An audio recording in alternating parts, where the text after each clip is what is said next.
computer. Makes it a lot easier. And there we go. So, hey, I am Mark Adams, and I'm welcoming you to the Farming in Dutchess virtual series. And tonight we're going to be talking to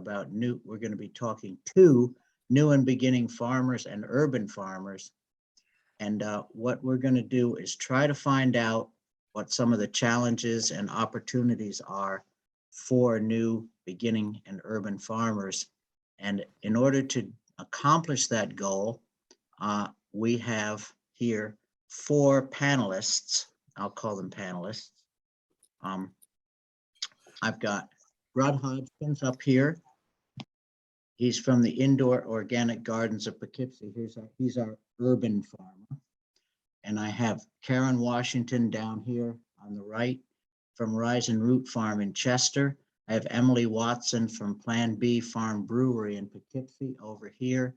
And I've got Keegan Donovan. I saw this here. I don't see her listed on the people, but I saw her before. She's from Millbrook Beef and Dairy. Are you here, Keegan?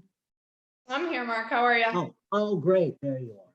Oh, and there's Brian, who I ran into today. So, great. So what I want to do is we're going to try to do this between an hour and an hour and a half.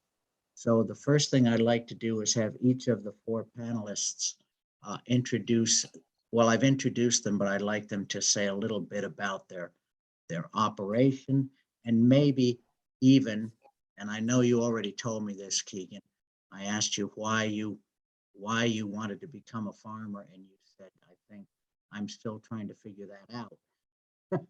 So, and how you got into farming, being a new farmer and an urban farmer, and how and why, and a little bit about your operation. So, Brud, why don't you start off and start at the top and tell me a little bit about your place. Okay. Yeah. Center 316 Main Street. Do I have some background feedback here? Or are we good? I hear you okay. I'm literally in Center City, and so I'm a financial planning person, trade for about 40 years. I own the old Kresge building at 316 Main Street, looking for something to do with it when I retired, sort of back in 2008, and we decided, hey, maybe we'll do some. So so that was the genesis or the beginning of it. We were going to just do traditional indoor, maybe tomatoes, leafy greens, something like that, and that didn't work the way we hoped, and so we morphed into microgreens, and that seemed to be more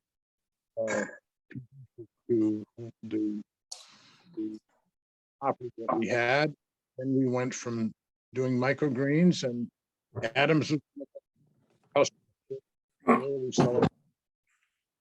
and then we went into dehydrating them. And so we're more of a food is medicine platform than we are food is food. And so we talk to people about how we grow food to take care of, to address the wellness issue versus the hunger issue. And so that's, kind of where we taken off from. And as I say, we're Center City, Poughkeepsie. We employ at-risk people. We get ex-incarcerated, special needs, so on and so forth. So that's kind of, in a nutshell, what we do. Well, that's great. Okay, so let's see what Emily Watson has to say about what her operation is like. Hi. Yes. So we own one of the Underhill farms on the end of Underhill Road, which is right off the Salt Point Turnpike. We have a 25-acre plot, and we do 100% organic farming. We have a brewery that we built into the 1830s barn that we renovated, and we have a tap room there so people can come and visit us. Everything we grow on the farm, we grow to make beer. So we don't grow anything that we then sell to the public. We use it all in our beers. So we'll do some grain. We do about 4 acres of grain. We do some Cascade hops, and then we have an area where we have edible flowers and herbs, a few fruit, acre wild apple orchard on the lower field. So we do a beer with those apples every year as well. My husband and I started the brewery 10 years ago. We started in Fishkill on a very small plot of land. We've always done 100% New York State ingredient beer from the beginning. We couldn't move to our location that we're at now, which is much larger, until we got involved with some of the grain farmers and helped convince them to switch over their fields to brewer's grain. It's a different crop, and there's a different way of growing it, different way of like harvesting it, drying it, different standards that have to be met. So we did some of that work with fellow farmers until we were able to get bigger in 2015 and purchase the Underhill farm. What got us started into this, my husband was in the music industry. I'm from Ohio, he's from Indiana. We moved to New York 15 years ago while he pursued his music career. That was plan A, and my brewery is plan B. So that was the second phase. And I come from an agricultural background. So my father is a farmer in the state of Ohio and just kind of grew up in that lifestyle, working outside. And my background prior to starting this brewery with my husband I was in environmental nonprofit work. So kind of married the two ideas of having a sustainable, environmentally sound brewery. My husband was interested in the brewing industry, and then we incorporated the farming as well. Okay, Emily, I was wondering about 10 years, and we're talking about new and beginning farmers. I looked it up, and according to the USDA, United States Department of Agriculture, anyone who has been farming for fewer than 10 years is considered to be a beginning farmer. That lets them in for grants that are available for beginning farmers. But you better watch out because you're up to 10 years. I know it'll be, yeah. I mean, we bought the property in 2015. So I think it's technically 7 years since we were at this size. Maybe the first iteration of our brewery was more of like a gardening brewery. It's very small.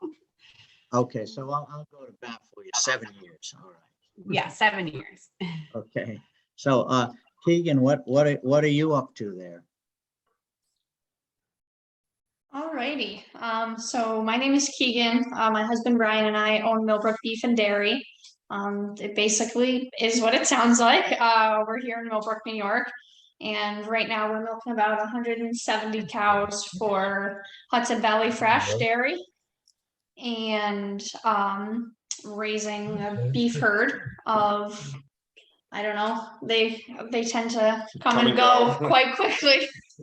But, trying to keep a herd size around 50 head, whether it's coming or going.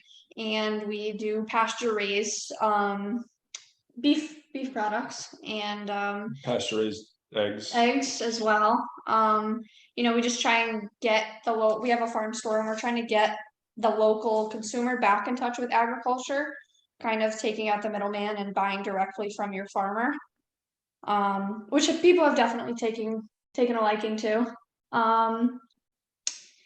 One of the biggest challenges I think we face is with the acreage we need, is we're kind of spread out between all of North Millbrook, South Millbrook, probably farming in total between pasture, corn, alfalfa, and just hay ground. We're probably utilizing around 700 acres throughout Millbrook itself, Dutchess County. Yeah, Unionville. Unionville.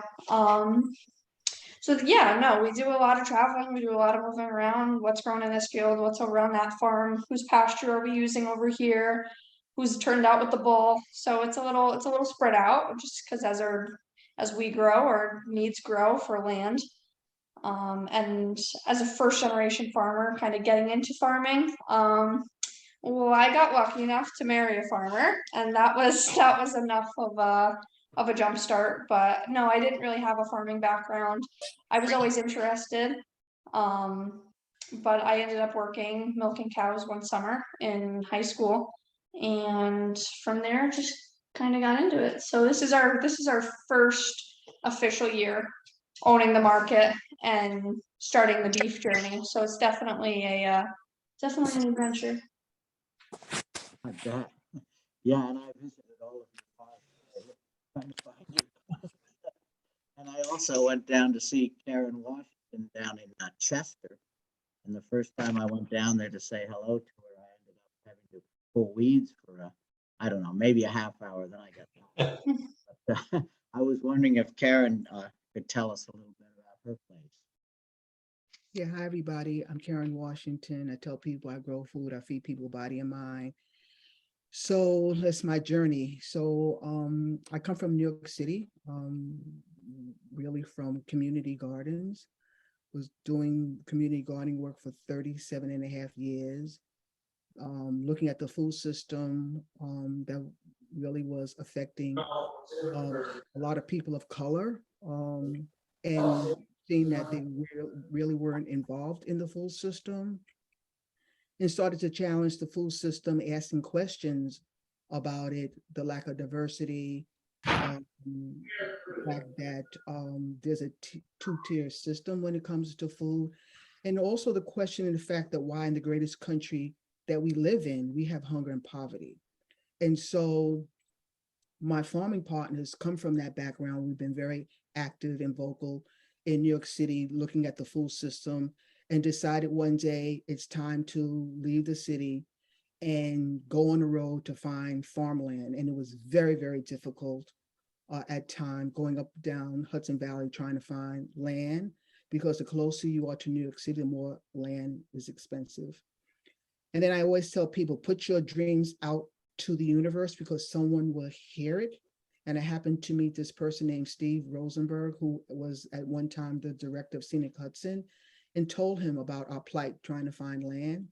And so he gave me a number on a piece of paper and told us to come up at Chester Diner and meet this person, and the rest is history. So we're at Chester in Orange County. We have 5 acres of land.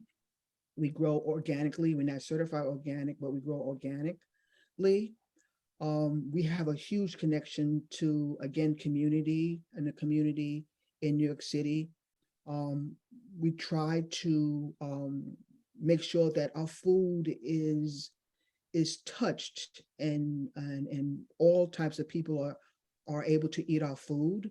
I find that sometimes food can be elitist, but what I try to do, and what we all try to do, to instill in our customers that there's a cost and value when it comes to food. And I think a lot of us take it for granted, especially in low-income neighborhoods and neighborhoods of color, where so much food is relegated in a subsidized charity-based food system or food pantries and soup kitchens, that is lost to the customer. That, you know, as farmers, there's a cost and there's a value in the food that we bring, and that people got to pay for our food. We are a for-profit farm. We're not a nonprofit farm, because we want to make farming profitable. It's hard, it's labor intensive. And so we find ourselves in the swell of so many new up and coming farmers, especially farmers of color and women farmers that want to be farmers. But it's important for them to really look at the reality of farming. That is hard work. You know, I mean, it's raining today, cats and dogs, and you're out there farming. And so our farm is rooted in food justice. And we just want to make sure at the end of the day that when it comes to the food system, that everyone has a right to food, water, and shelter. And I'll stop with that. Geez, thanks, Karen. That was pretty inspiring. So I don't know whether to start the question off about land or labor. And you brought up both. You brought up mostly land. And I know several other people have been worried about labor, but I think I'm going to ask a question about land for each of the panelists. I know Brud has the Kresge building, but you told me, Brud, that you're going to be moving to another spot that's gonna be, a little bit better for your operation, and I wanted to find out how you feel about finding, and we're gonna call it land, but in your case, place in the city to grow your business. Well, the ideal place for us, if I had one thing to do over in the Kresge building, is because we put our farm on the first floor, we should have put it in the basement. In the Because basement. that's 50 degrees. Because we know we grow vegetables. We mostly grow broccoli and daikon radish to the microgreens. We plant them and harvest them in 10 days and dehydrate them, turn them into a powder. And so they're heat sensitive. I used to think hotter the better when it came to growing. And that's not true with cruciferous vegetables like 70, 75. They hate 90 and they'll take 35. And so if we were in the basement, we wouldn't have the challenge in the summertime where we have to air condition and in the wintertime. And so when we move into the Kresge, when we move into the Lucky Flat building, we're going to go into the basement. And so it turns out there's plenty of space in basements. We were trying to rent an apartment or something in the city of Poughkeepsie, whatever, that would be more of a challenge. And so, yeah, there's plenty of basement space. And this building here is scheduled to be demolished and or renovated at least, and put 5 stories of apartments. And the basement's going to be available. And the plan is that by the time we be back here, the time we get it done, that we'll move back here or expand back.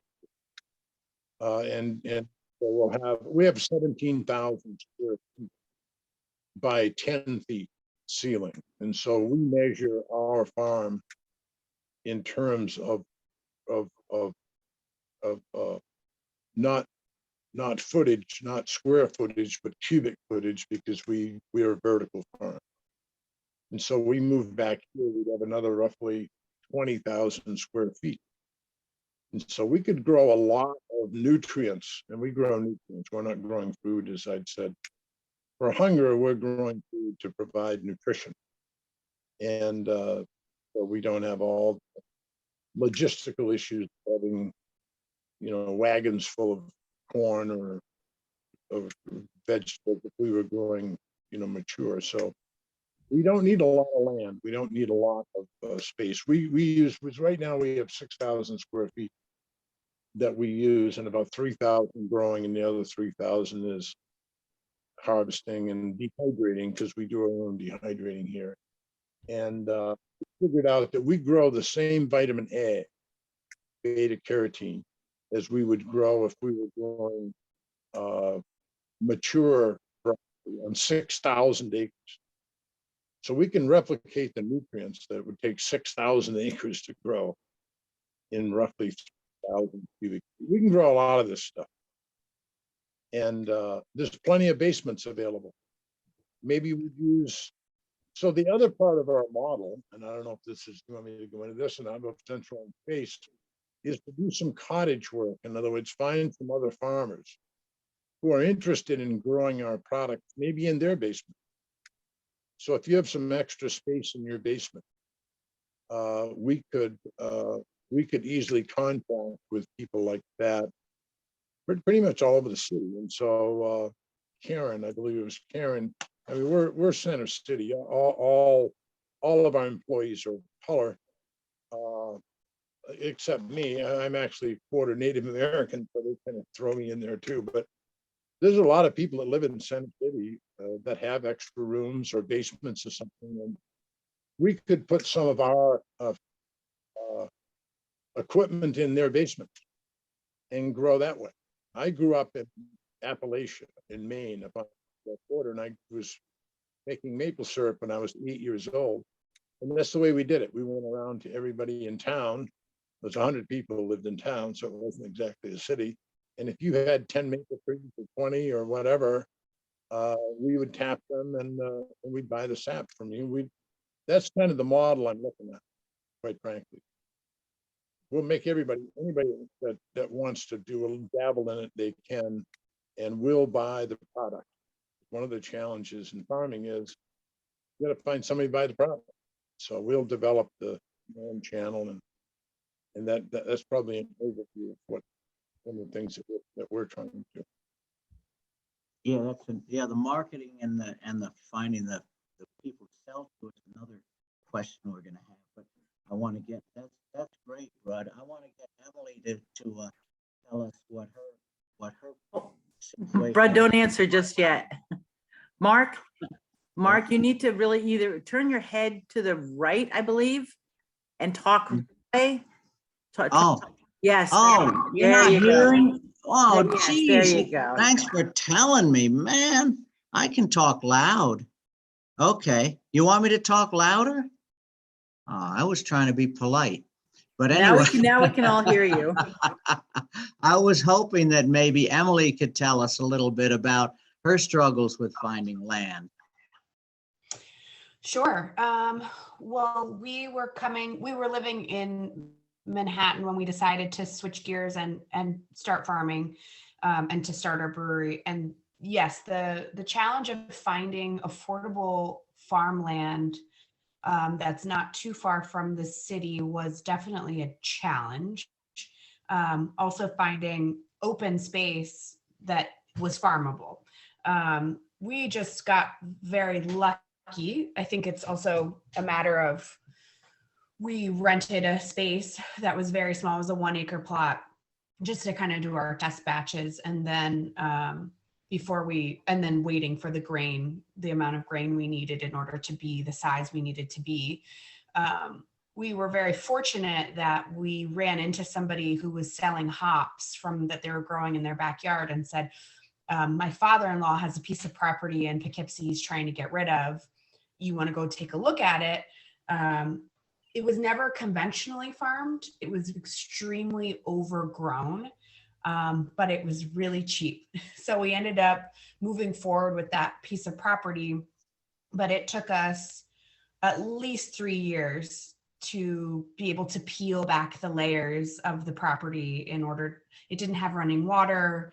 It didn't have electricity. We had to put in all those utilities. The driveway leading up to the top of the hill of the property is about 800 feet. So bringing in all those utilities was definitely a big challenge.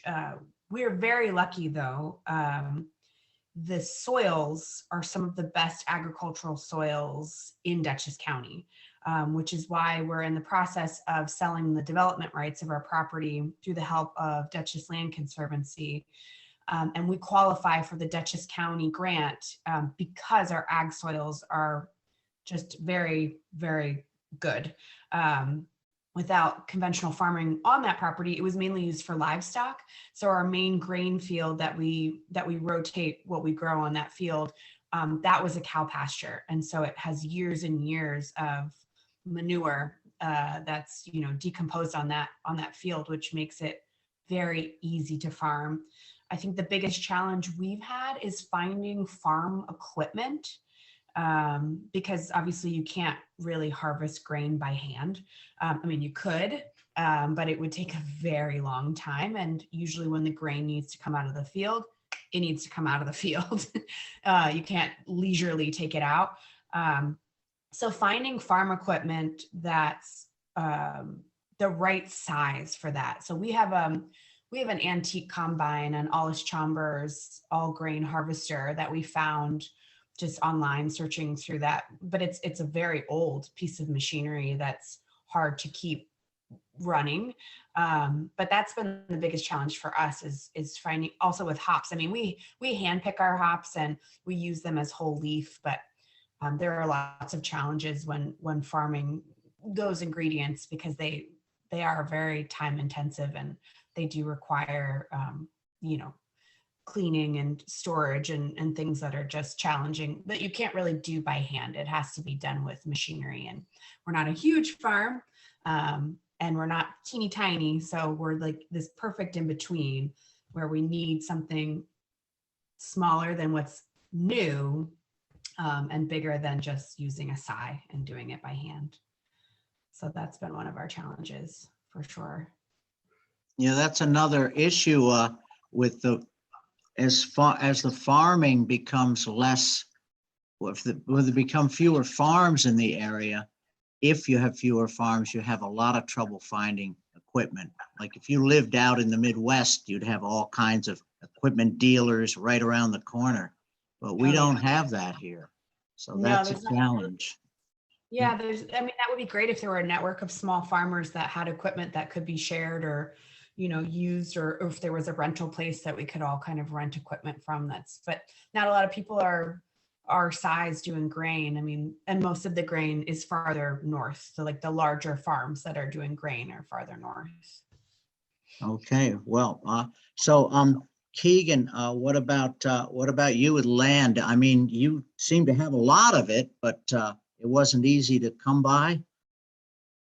Yeah, it's never enough. And it's everywhere. I mean, what from Chestnut Ridge, from South Millbrook to Amenia, you're talking what, a 15-mile span, a 10-mile span? Yeah, various pasture land, because predominantly the beef herd is raised on grass, and finished on corn. So yeah, no, a lot of grass, using somebody's pasture here, fixing it up a little bit. Kind of, some of the landlords, put some money into fencing for us, and Some others, don't. yeah. So, no, it's been a challenge, but I think that limits our growth a little bit, which is okay for now. But in the future, I don't, I think taking a little bit away from the dairy aspect and focusing more on the beef venture is going to be the way to go, and that's going to kind of dictate how much land we're going to need, how much land is going to be available. So one of our biggest issues is so running the dairy enterprise in the dairy industry, typically the farmer owns their land. We lease ours to run this dairy. In the dairy business, there's competitive wages because it is hard work. And housing is typically a perk. You typically get on-farm housing or a housing stipend. You get your housing paid for as well as an hourly wage for all the hours you work. Typically when farmers own their land, this isn't too much of a problem. They have small homes, cottages, or to house their employees. Because of our setup that we lease a dairy facility, we can't provide on-farm housing, and we're kind of competing with everyone else in the housing market. So for my full-time employees right now, I'm renting 2 apartments in the village of Millbrook.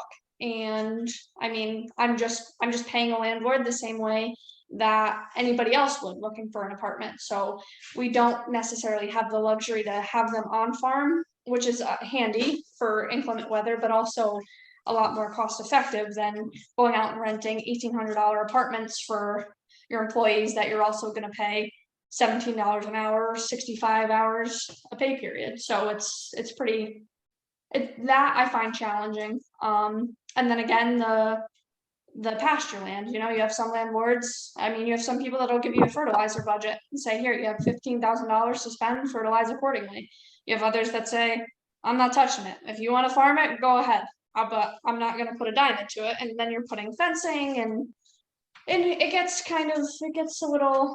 costly to invest in someone else's land for your own business. But as an up and coming farmer, as a new farmer, that's really your only choice. But with something that we're kind of adapting to, fencing's extremely important. Keeping your animals and others safe is extremely important. So I would say that's where most of our expense comes when utilizing someone else's land, is making sure the fencing is sound. Because yeah, you don't like getting calls at 11:30 at night that your cow's on Route 44. So, which does happen occasionally, but we try to limit that as much as possible. Well, I know that some farmers they'll rent land from an owner so that the owner can qualify for agricultural assessment, but that owner will not want to rent the land on a long-term basis because the owner doesn't know what they might end up wanting to do with the land in a year or two. So that really limits your ability to, even though you pay a pretty low rent when you're providing agricultural assessment to the owner, you can't improve the land. You can't put up fencing because you never know. You might not be there the following year. So it's very difficult to get a long-term lease. I was wondering if Karen, I want to know if you own the land and also if you have enough and you're looking for more. So we're lucky, we're at this site called the Chester Agricultural Center, which started back in 2015 when we first got here. We have 6 farms on this land. The land is about 120 acres of land. We have 5 acres of land, of which 1.5 is in production. We grow mostly medicinal herbs, big and culinary herbs. Our big cash crop is heirloom tomatoes, and a variety of different vegetables.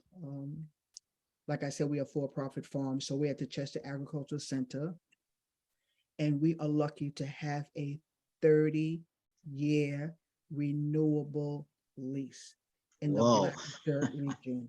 Our That's good. soil is 40% organic matter. We grow the best vegetables and the best weeds. So, and when we got here, so we were lucky to have, a place where we can, a cooling barn, access to water, electricity, a greenhouse, all those things. We were lucky to have that was on site. The biggest challenge that we have now for the rest of the acreage is housing. Housing is a big, big factor. People try to, come here and try to work on 1 acre of land, trying to commute back and forth from New York. Is not happening because you have to water, especially when it's hot, you have to water every day. You have to take care of your plants every day. And so the biggest challenge, especially for up and coming farmers, is not only access to land, but housing, because you can get the land, but where you're going to live. And we try to make sure that young farmers, keep that in mind. It's not only like, okay, I got land, all right, you have land. Did you have the soil tested to make sure that you can farm on? That's number one. Do you have access to water? Do you have access to electricity? And the final thing is where you're going to live.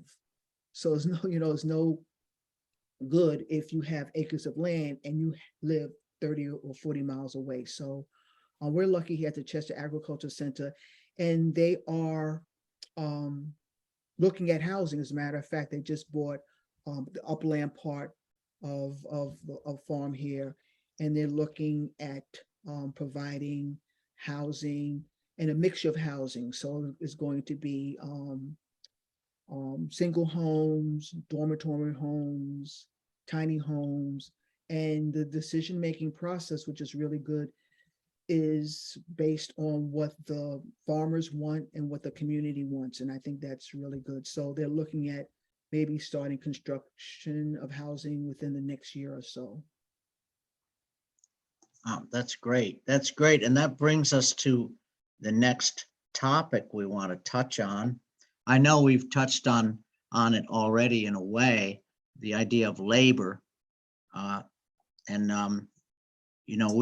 We at Farm Bureau are looking for a legal, willing workforce. And that's part of our public policy. But it's not easy to find people that, number one, want to work on a farm, and number two, you're able to pay them enough and still be able to, like Karen said, make a profit, which isn't a dirty word. I think that means you're sustainable if you can make a profit, because you're going to be able to reinvest in your company. But you need to be able to pay a living wage, find a willing workforce, and at the same time, make enough money to be able to stay in business and provide, your customers with a good product. So what about you, Brud? I know you find labor in the city. Yeah, so indoor farming isn't quite as complicated as some of the outdoor farming, you know, where you're working with big pieces of equipment and the skill set. And so, and because our crop length, our crop cycle is 10 days. So somebody mentioned when we're certified organic, but that just means we don't use any pesticides, herbicides, insecticides, blah, blah, blah, GMO, et cetera.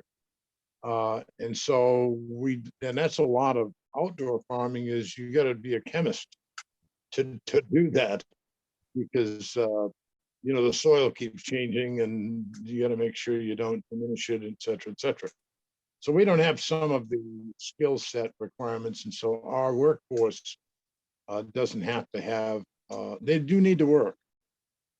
And so we ask for two things. Number one, you got to show up every day on time. And number two, you got to have a good attitude. And we can teach you how to do that.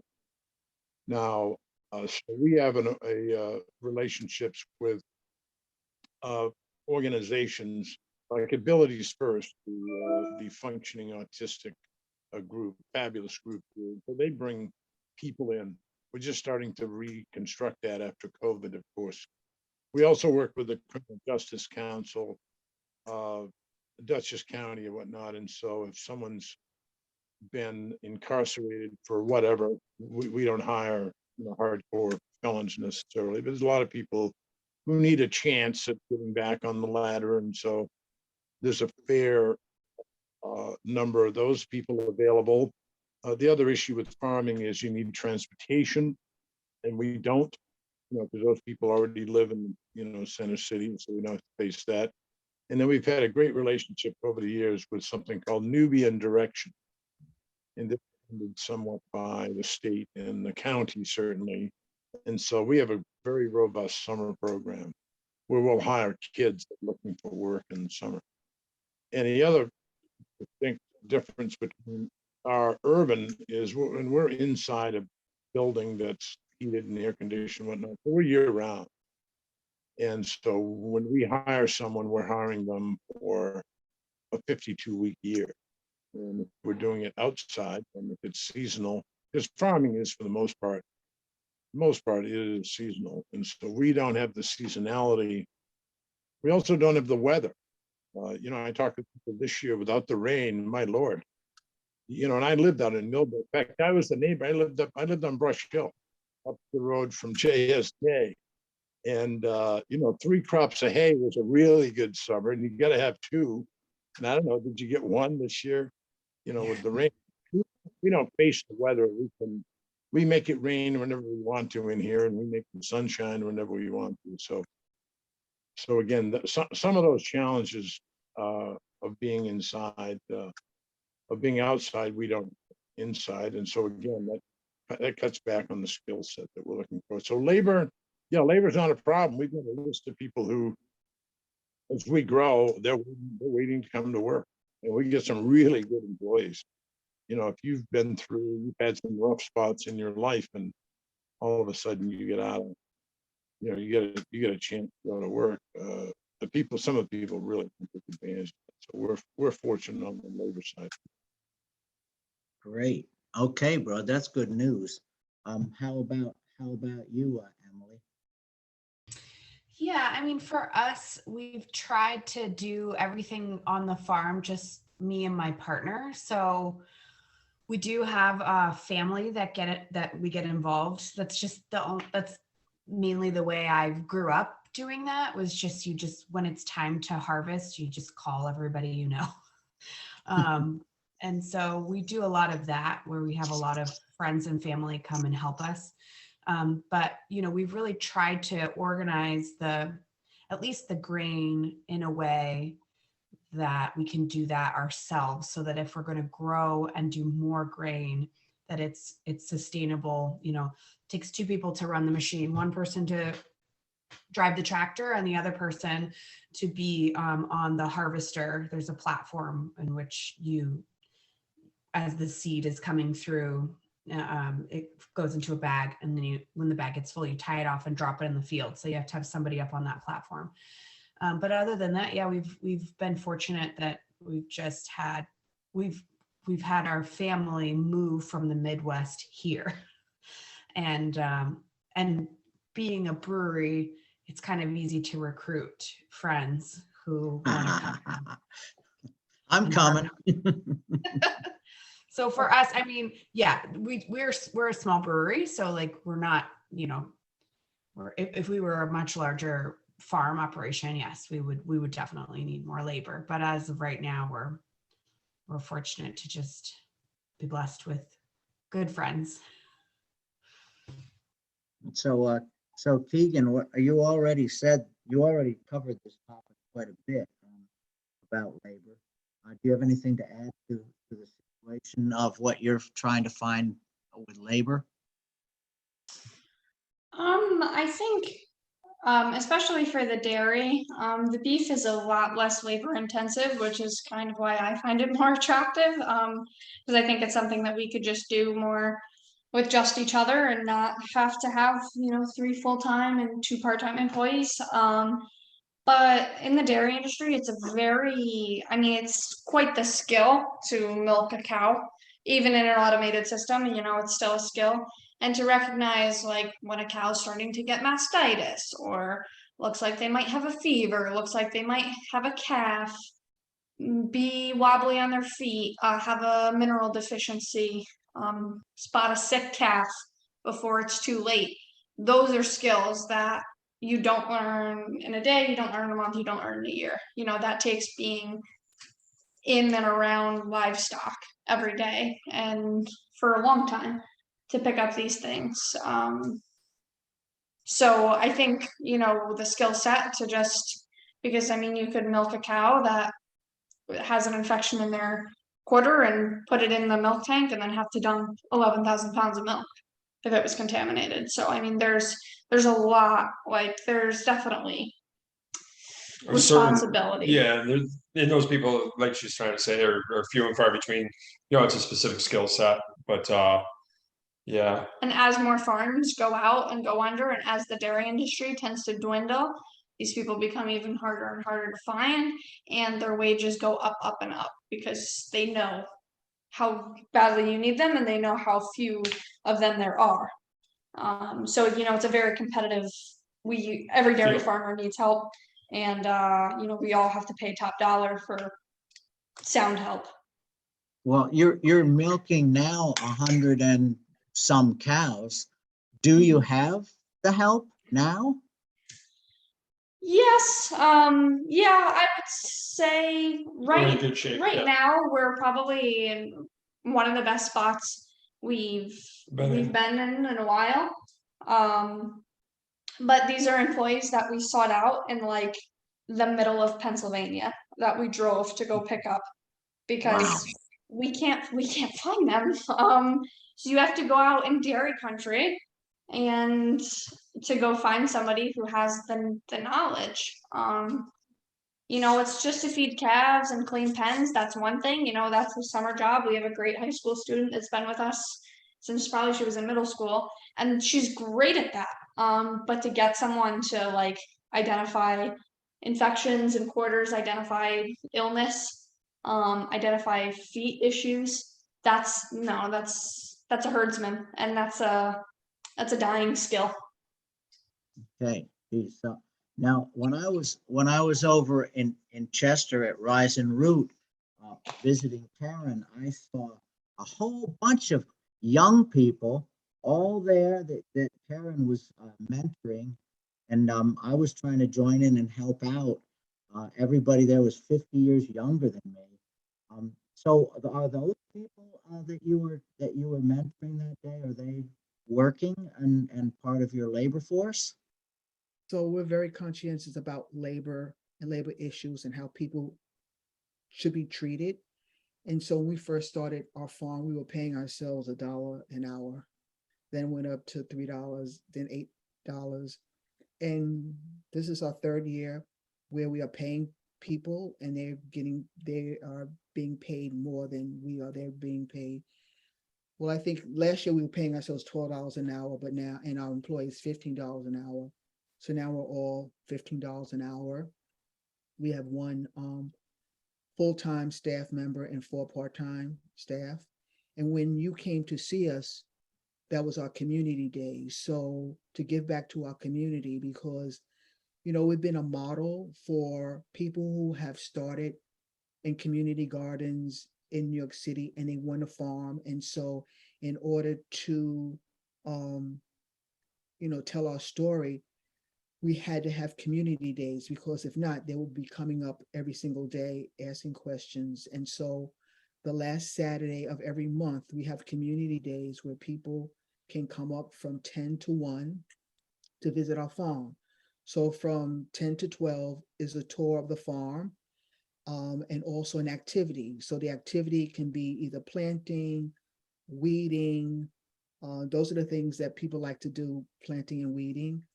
And then from 12 to 1 is lunch and Q&A. And so people have never seen a farm. You'd be surprised how many people that live in the city have never seen a farm or never been on a farm, or have never seen female farmers, or have never seen a Black woman farmer.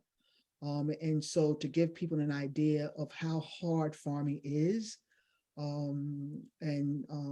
again, talking about the cost and value of food is so, so important. Like I said, especially in areas where food is given away for free, you know, and trying to make people to understand that there's a cost and a value that people have to pay for the work that we do, and to get them out of that mentality of that charity-based subsidized food system, which is necessary for emergency purposes. But again, trying to break that cycle when it comes to hunger and poverty, in a way to show people that the work that we do as farmers, there's value in it, and to make people to understand that.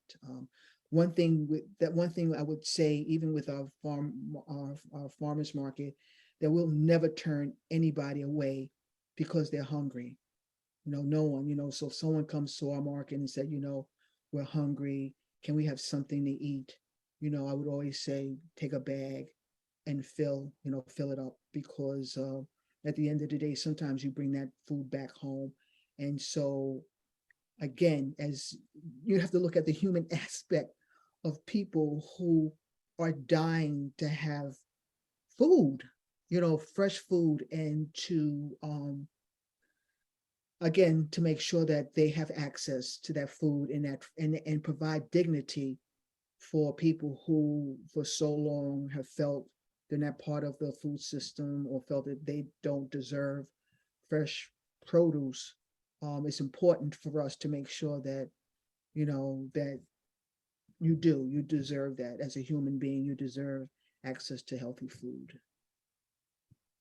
And I did see that you're right from your farm is at Kingston Farmers Market.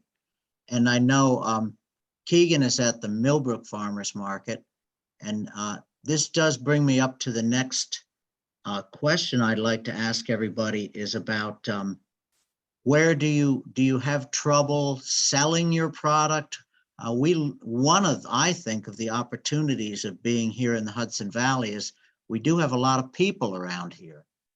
So that may present an opportunity that other places don't have. But let's each talk about how we market our product or sell our product. And Brud, where do you sell your vitamins? So probably 80% of our revenue comes from the powder, which technically they're not supplements, but they're close enough, because ours are a whole food. In other words, we grow these plants and we dehydrate. All we do is take the water out of them, and then we make them into a powder. And so at the end of the day, we have a whole food that's certified organic, and they're live. And so we put them in 1 ounce and 2 ounce containers, and we sell to practitioners, ideally, who use them with their clients as supplements. And so if you're a chiropractor or your integrative medicine person is putting you on a supplement, then it may well be ours. And so we have a couple of different models. Number one, like right now we're working with the NFL. the NFL Alumni Association, because they have a lot of issues with former players who are in pain and trying to manage joint pain and diabetes and so on and so forth. A lot of neurodegenerative issues. In our product, broccoli, and your mother said eat your broccoli, she didn't know, but that will make you not only your body healthy, but your mind healthy. And so we've got a demand channel with the NFL right now. And now we're working with the NCAA. We just shipped our first shipment to the NCAA team, and they're using it in their athletic program. And as they hear about how good this stuff is in terms of managing, inflammation and whatnot, that's where we build our demand plan. And it's quite expensive because right now 90% of the nutrient supplements are actually coming from overseas. 90. It's a little less than the pharmaceuticals, but nutraceuticals for the most part come from Asia. 100% of the Tylenol and the aspirin and the ibuprofen comes from China, but only 90% of your supplements come from there. So the fact that we make it locally, and it's a whole food, blah, blah, blah, the market is exploding. That's why we need some farmers. We got to recruit some urban farmers who are willing to, who are interested in growing medicine for wellness, in addition to growing, food for hunger. Those are the two sides. Well, you got some real value added there, I'll tell you, Brud. So, Well, yeah. I mean, it's been 8 years in building, building a market's not something you happen to overnight. But yeah, we're getting some momentum now, and we're very excited about that. And where our product comes from, who makes it, that's a factor too. People like to do business with people who are doing good as well as doing well. So yeah. Okay. Luckily, I mean, like you, and I'm only 77, and so I got a few years to go. Hopefully, Oh yeah. Yeah. So, Emily, you got when I was over at your place, you had all kinds of things going on over there. You had a bridal shower going on. You had a whole bunch of kids dancing. Yes. So, what do you do to sell your product? So the New York State, the amount of breweries that are in New York State have just completely exploded, right? We went from probably 10 years ago when my husband and I started our business, or even the concept of our business. New York was 40th in the United States for how many breweries we had per capita. So at that time when we started, and nobody was making 100% New York State ingredient beers, it was nearly impossible at the time that we got started. So we really thought that we cornered the market. Now there's over 500 breweries in New York State, and we are number 2 in the United States for the amount of breweries per capita. So there's a complete oversaturation in the market for beer, and it's very difficult to sell our product. We used to go through distribution, so we'd work with companies that would buy it, and then they'd go out and sell it to retailers who would then, that's where you would find the product.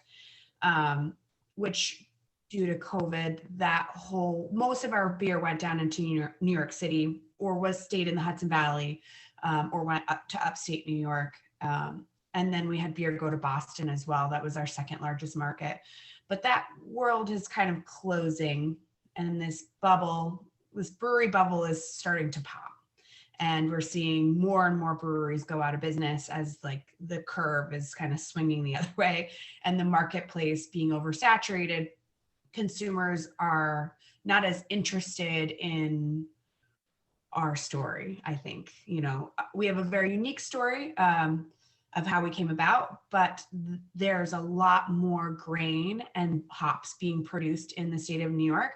So there are a lot more breweries not making 100% New York State ingredient beers all the time, but we're seeing a lot more New York ingredient-based beers being produced. which is all great. That is great. I'm glad that the farming industry for the brewing world have kind of come together, and we're seeing amazing, high quality products being grown in New York that are competing on the international market. Like, that's fantastic.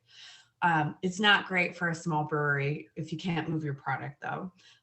So we are trying to find ways to utilize the property in other ways. And now we're going to be focusing more on agro-tourism. So bringing people in to our space, foraging, or showing them how we do our organic farming, getting people more involved, doing events, making it a space, you know, that we have like hiking trails that we put on the lower field. We'd like to also start a program in which we teach people how to fly fish. So we're going to be expanding. I always say, like, we're not growing vertically, we're growing horizontally and trying to figure out other ways to utilize our property, in which we can draw the community in. They can enjoy the space, but also I would love to sneak some education in there and try to get people to understand and feel more invested in ways that they could also, you know, get involved in their own backyard, you know, like, you know, not spraying your lawns, like allowing dandelions and different what people would see as weeds come up in the spring to help bees and other native foragers that are looking for that first source of nectar after they come out of hibernation. Like, having more campaigns and more educational events that will get people to be thinking about their own backyards and how they're a part of the larger ecosystem that we're all living in. When I first came to your place a couple of years ago, you were brewing an unusual type of beer. Is that anything that you're doing, that maybe having a unique beer that people can't get anywhere else might be a help? Yeah, so we use yeast that we harvest from our honey and our honeycomb from our beehives on site, and that's what we use to ferment all of our beers. This classifies them as a wild ale. Some people call them sours.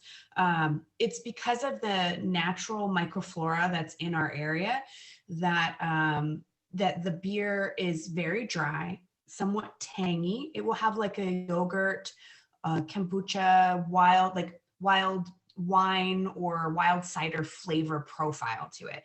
So when people come to us and they go, oh, I'm really excited to come and have a beer, sometimes they're surprised by the flavor profile. I can't drink the stuff. It's got great probiotics in it, great for your belly, good vitamin B12 and things that are normally filtered out of beer. The mixed culture, yeah, it's got a different taste to it for sure. And just kind of educating the public on that and why is it like that? You know, we're trying to capture regionality. So we're trying to bring to the table what Poughkeepsie tastes like. And this is what Poughkeepsie tastes like.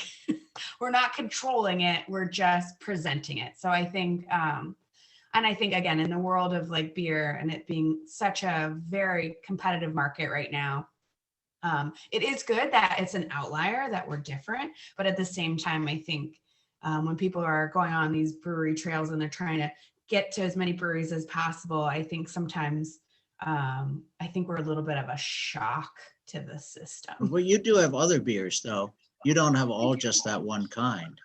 Yeah, we started making lagers because we want it to feel like an inclusive space. We carry all New York State products. So we've got New York wine, New York cider, we've got New York distilled spirit. So people can definitely get other things that we don't make, that we're presenting basically like a taste of New York, and helping out other people in our community that are making really great beverages. And we also have a farm store. We work with other farms to sell, you know, eggs, cheese, all sorts of stuff, so people can come in and again, like tying back that idea of agriculture and getting people to kind of taste, touch, and smell all the ingredients that we grow and think about kind of, you know, what are they eating, what are they drinking, and where does all that stuff come from? Okay, you know, and Keegan, I know you're involved with the Hudson Valley Fresh, and I know on our panel a year ago, we had Sam Simon here, Dr. Simon, And he was telling us that local is great, but you can't just be local. You have to have a better product that gives people a reason to buy rather than just because it's local. And I know Hudson Valley Fresh has pioneered that idea, having better milk. Is that something that's helping you to sell your products, your milk? Yeah, I would say so.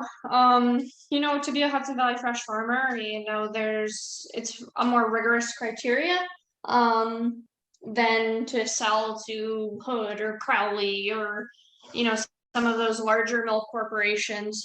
You have to meet, you need lower somatic cell counts, lower bacteria counts, higher fat content. So it is like, if you were to look on paper, yeah, it is a better milk. It's a higher quality milk. And we try and take that same idea and With our beef. put it into our beef.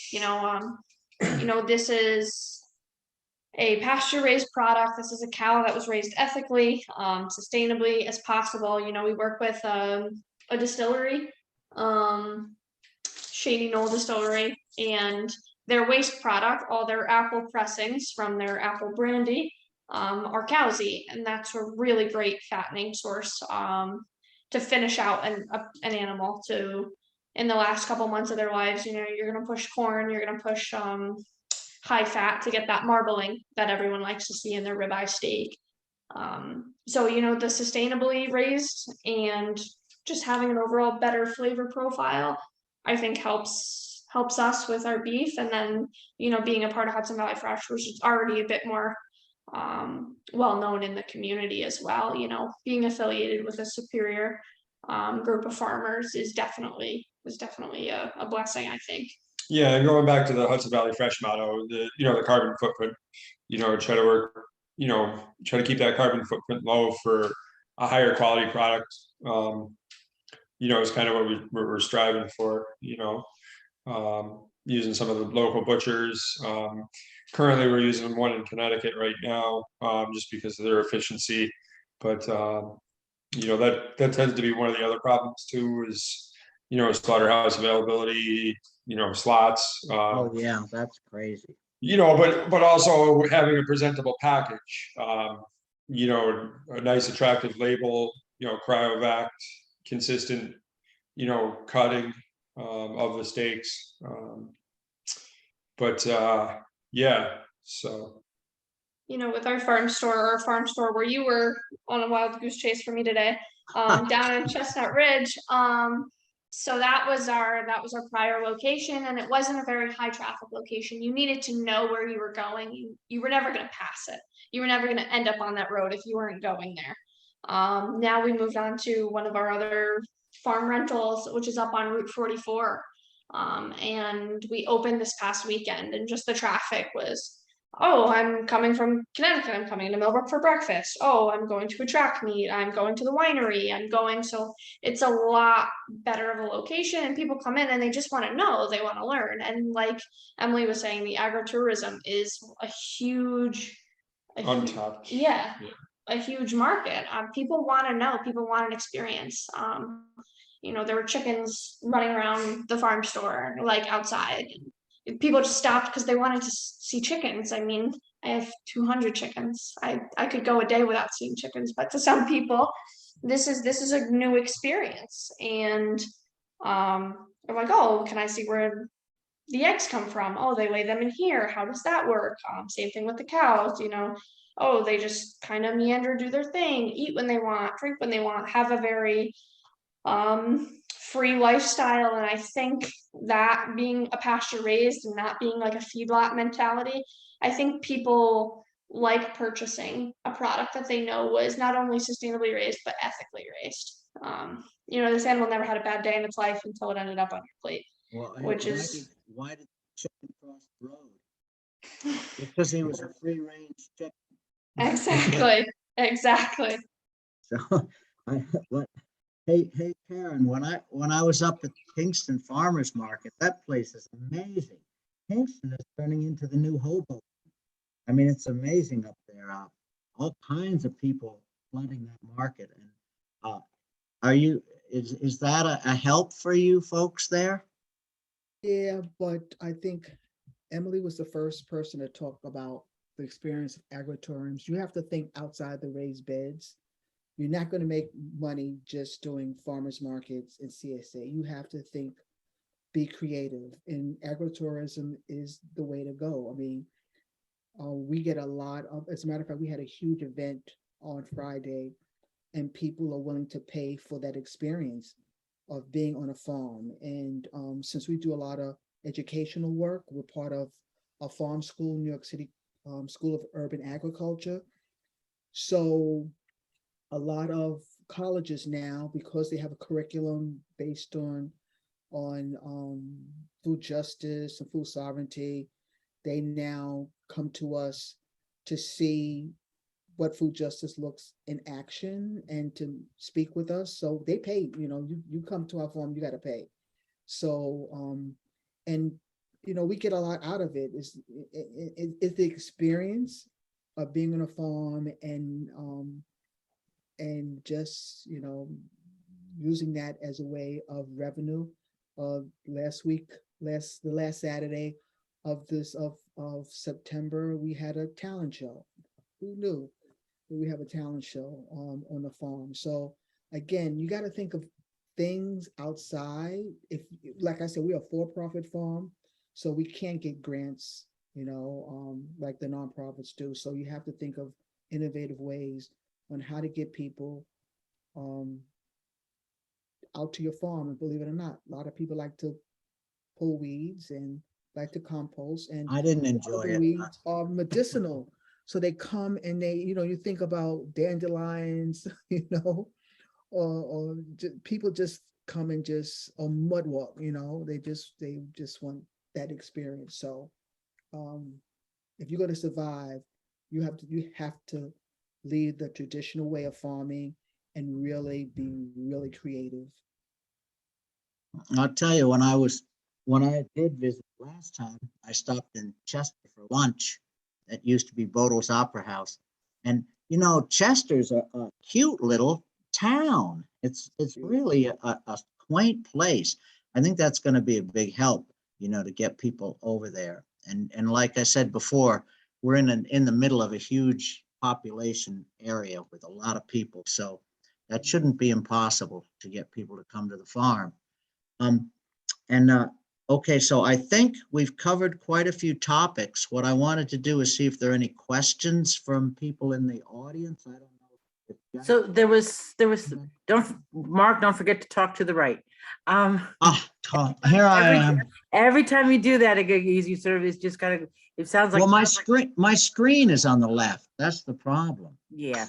So Hector had a question about hemp and that, industrial hemp for building. So I think when you were talking about farm worker housing, Hector, I don't know if you want to unmute and talk about that just briefly.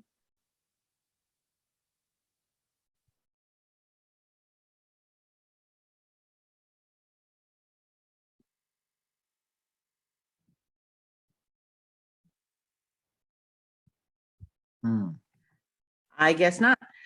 His comment was hemp for construction is key. Let's teach our communities about hemp materials. In response to that, I think that, the lack of infrastructure for hemp and hemp, in nearby makes it, anything like that is going to be, make it more costly.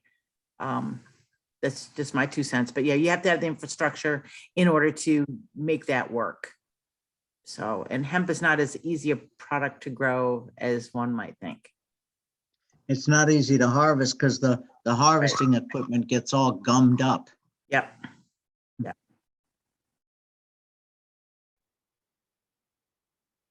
Are there any other questions from people that might be listening in? There are none in the chat, but if you want to unmute yourself and ask a question, by all means do so.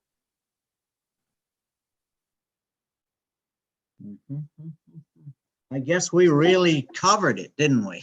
You all did. I know for those who might be on really quickly, American Farmland Trust New York does have the new generation of farming program, which does help link farmers with landowners. They've been really big on a non-farm landowner series, non-working farm landowner series this past summer, where they had landowners meeting together and talking with farmers about the challenges that all of you face. Every one of you have, it's not something that we haven't heard quite yet ever. So it's been interesting, but they are addressing some of that, or they're trying to. For those of you that are actually paying rent for land, I'm not talking about infrastructure. So, your utilities or your fencing and things like that, but you shouldn't, in this part of New York State, you should not be paying much of anything at all for land itself to farm. If you are bringing that ag value assessment to your landowners. Keegan and Brian, I suggest you have your landowners talk to me, because one of the things I tell people is, guess what? You might want to help with fertilizer costs this year, or you're going to lose your farmer. We don't have many of you left to do this. So I think that it's really going to be very critical if they want to keep their ag value assessment. So, if you want to chat or have them call me, by all means, have them do that. Shannon wrote, do any of the farmers use any plant pathology resources or help? I've been curious about how the plant disease problems are handled in this area. Well, Dutchess County Cooperative Extension, Cornell Cooperative Extension, I know they would help. We use the plant pathology lab in Riverhead, Long Island, which is part of Cornell.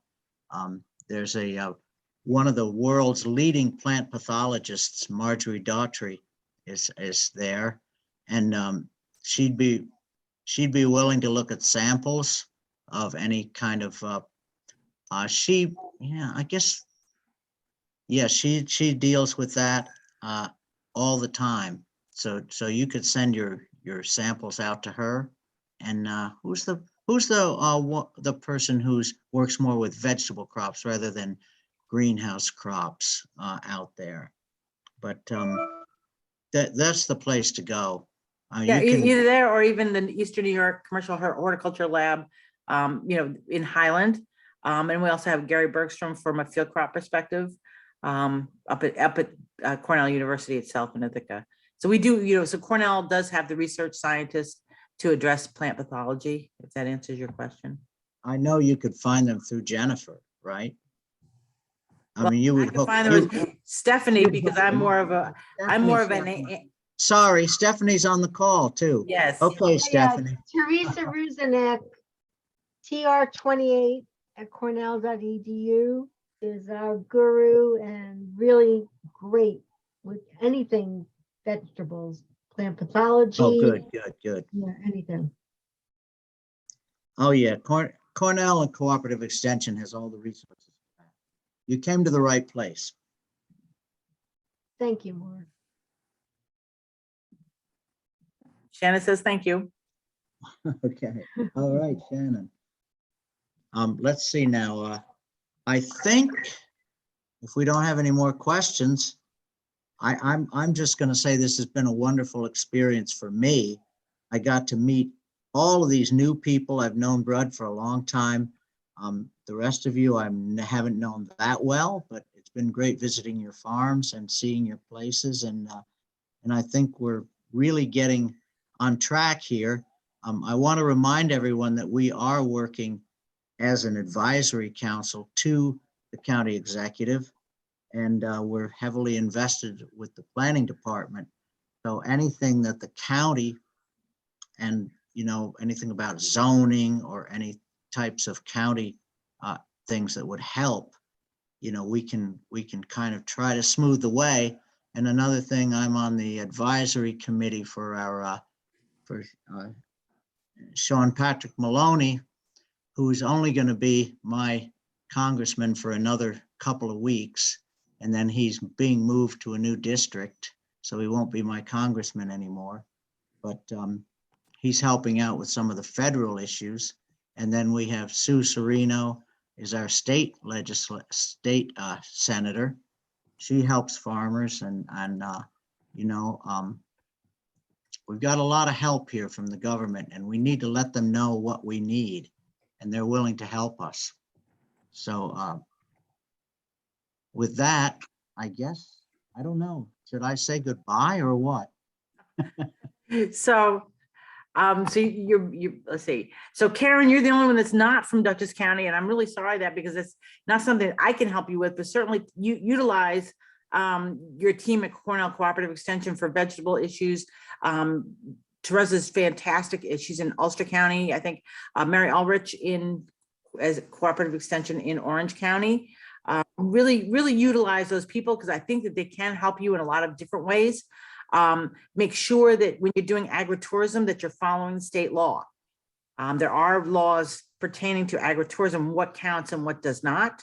So as long as your product that you're selling is available for those people that are coming onto the farm, is available for them to purchase. So if you're doing a wedding site or something like that, and you've got your beer or you've got your meats on the table or your vegetables on the table, that's really a critical piece of agritourism. If you're a hay farmer and you think you can just do weddings and call it agritourism, you can't, because your hay is not, it might be used for seeding, but that's about it. So just be really careful and cognizant of that. We do have Miriam Botang on our staff, who's really great with the agritourism laws. And I think that that's something that all of you, because as you get really creative with your businesses, I think it's really critical that you understand what you can and can't do to call agritourism to be safe with the right to farm laws. That's going to be critical down the road. Well, I know we have a rule at Adams Fairacre Farms that we try to follow. Don't kill your customers. You're still muted, Karen. I just have to laugh at that. There you go. Thank you all for inviting me. Great, thank you. All Thank of you, you. Karen. Chris Valley says, thank you for coordinating this. It is helpful to listen in as a planning board member. Looking forward to the next one. So as you know, we do have 4 more of these. They're not all on urban agriculture. They're all on different aspects of agriculture. Whether you're in Dutchess County or not, I think if you go to Dutchess County Planning, and if you type in, was it Farming in Dutchess Virtual Series 2022, you'll come up with the list. We also have last year's already, they're saved up there. So if you're so inclined, please listen to some of those. I think you'll find them helpful. So, if that's it, if you don't have any questions, we can close the meeting and look forward. We're not as speedy as some places that are like really great at this, where the next morning you get the link to the version so you can keep it or share it or whatever you want to it. It's going to take me a couple days to get it translated to where we need it, to get it to planning, to get it back to you, but you will get a copy of it. Okay. So. Okay, thanks, everybody, and let's keep in touch. Thank you. Good idea. Thank you, Mark.